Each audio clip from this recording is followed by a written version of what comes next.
Well, I'm Abigail McNeely. And I'm Ethan McNeely.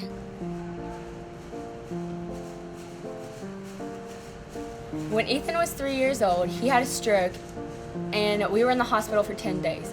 And after every procedure and surgery, he got a toy. So that just inspired me to give every child that is going through that situation the experience that we had. I'm Mary Jane McNeely. Chris McNeely.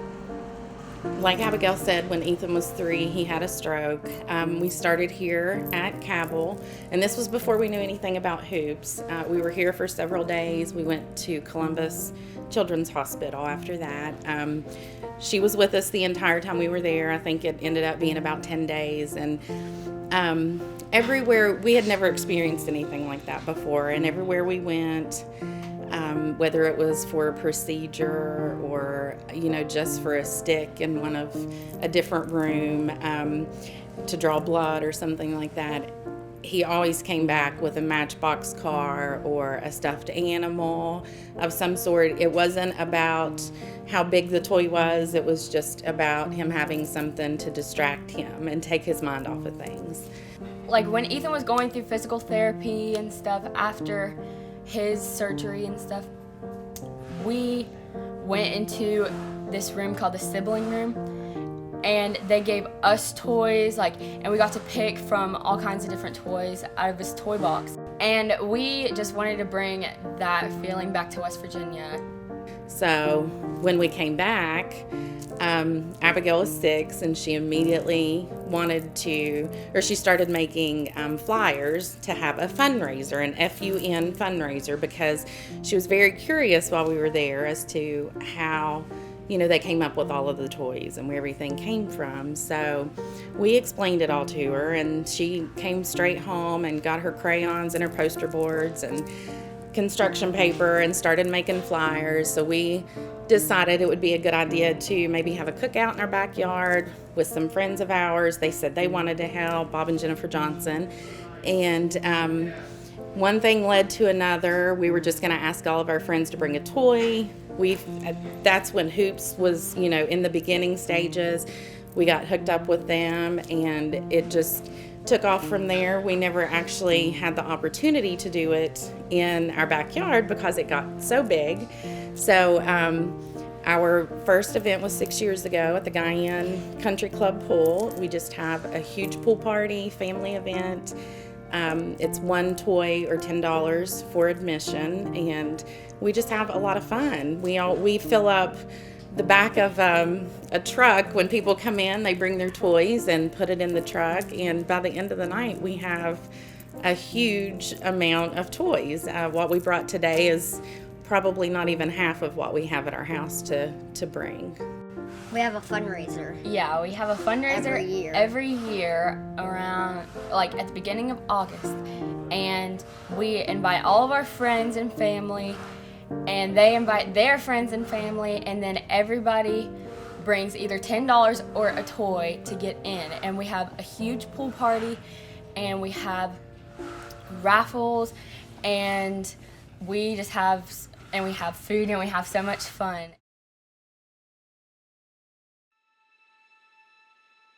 We are a 71-bed children's hospital.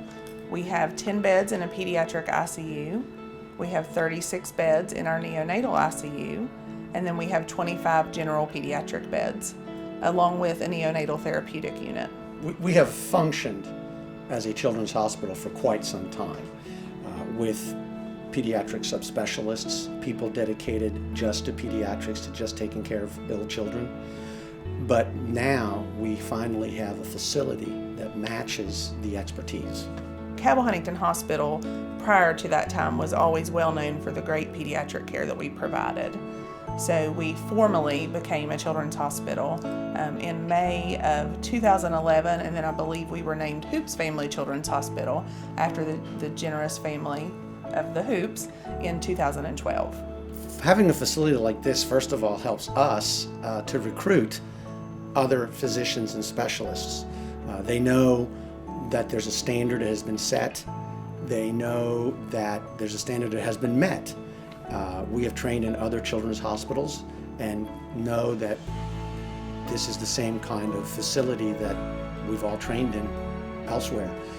And it helps us in recruiting for that reason. Also lets us know that when we recruit people, they know that the hospital and the community has made a commitment to those standards.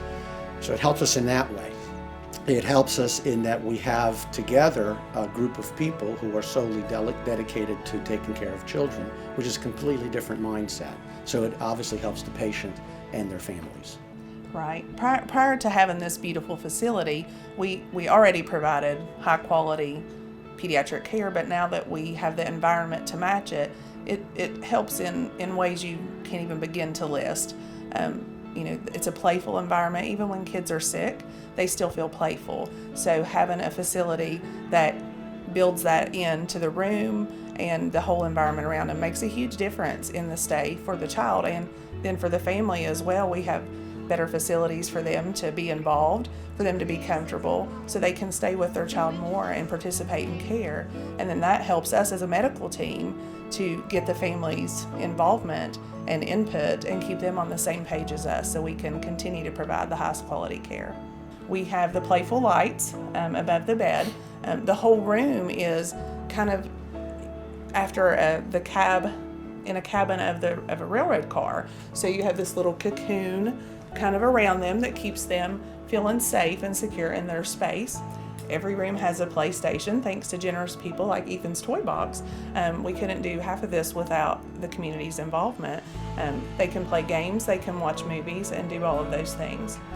We also have a child life specialist, and her sole job is to normalize the stay for a child. So she explains things to the child on the level that they understand. She does things like distraction therapy, so while we are doing procedures that aren't so pleasant for the child, they can be distracted by blowing bubbles or playing a game or looking at an image that we've projected onto the wall. Well, I'm Stephanie. I'm the child life specialist here, and basically it's my job to make it easier for kids to be at the hospital. So I spend my time getting kids ready for procedures. We talk about what to expect, how to cope with it. I'm the one in there playing on the iPad with them, singing with them while they're getting their IV started. I work with the whole family, helping the parent be the one to maybe switch in and do that. Providing the comfort for them. I work with the siblings to go in and see their brother or sister over in the intensive care unit, all of that different stuff. That's my job, and I'm in there playing all the time. So we do that on a daily basis, all of those things, everything we can to make the child stay as normal as possible for them. Normal is a key word. The mindset for us is, we have several mindsets, and one of them is normal. It's no fun being sick. It's no fun being sick in a hospital. So what we're trying to do here is try to establish at least a sliver of normalcy in an otherwise world turned upside down for the child and their families. It's not just the child. So our focus is on the child and the families while they're here to make this as normal as possible given the circumstances. We brought you an Elsa doll, and we brought you a pillow. That was very nice, wasn't it? If there's ever, a time when they run low, we try to use our funds or simply just have a toy drive. We do it at the schools. Our school, the Village of Barbersville, had a toy drive a couple years ago. And, with close to 750 kids, it was a huge success. People, one toy, and again, it's not about the size of the toy or the quality. It's just about having something small to give the kids. So, and it's a lot of fun. They get to come and give the toys out with us once a year. We usually do it, after the event. We let them come down just to see, so they can see what they're really doing. And we really enjoy it. We knew you were into sports, so. He's been playing the Madden. First of all, we're able to use them to help the kids feel comfortable being here. When you walk in with a toy, you're automatically better than anybody else who's walked in that room. So going in there as the fun person and being able to have something that actually fits their personality. I have so many things to choose from. I can make sure that it's really what that child is going to want. And they love it. What we're doing, it would be extremely tough, almost impossible for just our family to do it. So we've given the program or the thoughts to a lot of different people, and it's the inspiration that they have makes them be a little different also. It changes what they look at in their perspective of how to help out. It's just touched a lot of different people, so we're proud of that as much as anything. The community involvement here at Hoops Family Children's Hospital is phenomenal. We interact with so many people on a regular basis. People like Ethan's Toy Box that make it their mission to provide every child a toy while they're here. And that means so much to our families, but it also means a lot to the community. We have a variety of outside groups that come in and they'll do activities with the children. We'll take them in our playroom, which is another great example of environment that we provide for the children to go and have interaction with other kids, be playful, that kind of thing. But we do activities in there. They'll come in and do arts and crafts. We are going to have the ability to do movie nights, things like that. And the community comes in and donates things for all those activities. In addition, they donate their time. So we've had overwhelming support for this project over the years throughout the community. And our community is Huntington, but it also extends out further than Huntington. We serve about a 450 to 500,000 population area. And so we've had support from that entire community. Marshall University has almost adopted the hospital as far as their athletes come in and visit and thrill the kids and all. And it kind of works both ways. Because people who get involved then start to see, gee, that could be my child, that could be me. And everybody wins with this. The children get superb medical care, the children get toys, the children get to play, but the people that get involved behind this whole effort also get a sense of fulfillment from their contribution. 1, 2, 3, smile! Again! Thanks. We have a Facebook page so they can kind of look us up or communicate with us through Facebook.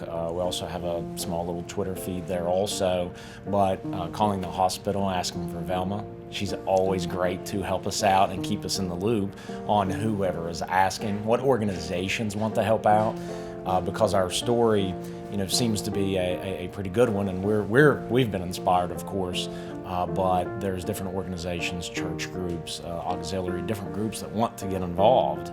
So therefore, she has been our voice inside the hospital, and then our friends and family, again, have been involved. They also know the story, and they also help pass along the word.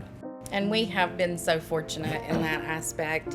We have people come to us every year and say, we want to get involved, what can we do? We get sponsors every year for our event, and every year it gets a little bit bigger. And with the sponsorship money, we're able to buy, this year we're doing iPads, we're doing washable markers so the kids in certain departments can draw and color on their sheets and their gowns, and that helps the kids kind of get their feelings out. If they're nervous and they're scared, it's a therapy type of thing. Armstrong was generous enough this year to sponsor an iPad, and it'll be an iPad, a nice protective case, and a nice set of headphones, and the nurses are able to distribute those to the patients, and really the tweens and the teenagers we were talking about earlier, and even the young kiddos, they enjoy those type of things. Yeah, it's easy to forget that the 16, 17, 18-year-olds are still considered pediatrics, so they're in here. They're not necessarily going to play with baby dolls, but by golly, they enjoy those iPads or the PlayStations that we have. So we're proud to have been able to help out, get the rooms, filled with those type of items also. We are able to keep the playroom stocked with things that the kids like to play with. We are even able to convince our teenagers to get up out of bed and come to the playroom and hang out, because we have such an amazing supply of toys in there that they don't even care that the toddlers are over there playing too. And Well, it's just, helping out the hospital, helping out the children's hospital. A lot of people want to do that. They can't always find a way to do it and think that it really makes a difference.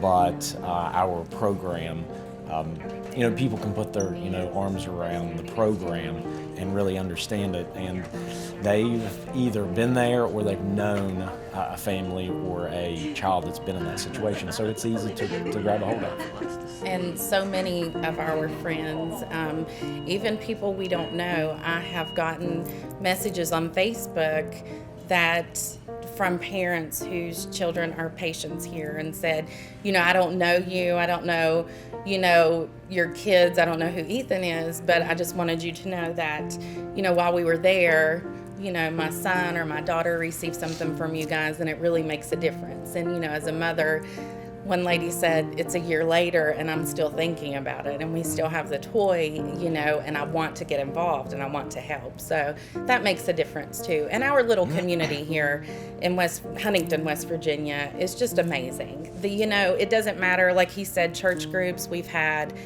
school teachers to organize little toy drives in their church groups. Their school teachers, their friends want to get involved. And one person gets involved and it's a domino effect. They get somebody else involved, and that's what we've seen with our Ethan's Toy Box event every year. And the Children's Hospital is not actually just for Huntington. It crosses over into Ohio, into most parts of eastern Kentucky, southern West Virginia. We literally have a 200 or 300 mile radius that this hospital really helps. So we get a lot of individuals or families helping from even outside the Cabell County or even tri-state area. Even in the southern West Virginia area, we have a lot of nice, good supporters that really believe in the cause and help us out also. That is great. Thank you. How considerate. Thanks a lot. You're welcome. Can I have a hug? I really appreciate that. That just made our morning. just thank you to everybody that chooses to donate, because it really makes a huge difference. I'm telling you, I see it every day, and it's fantastic. Thank you, honey. It's great what you guys are doing.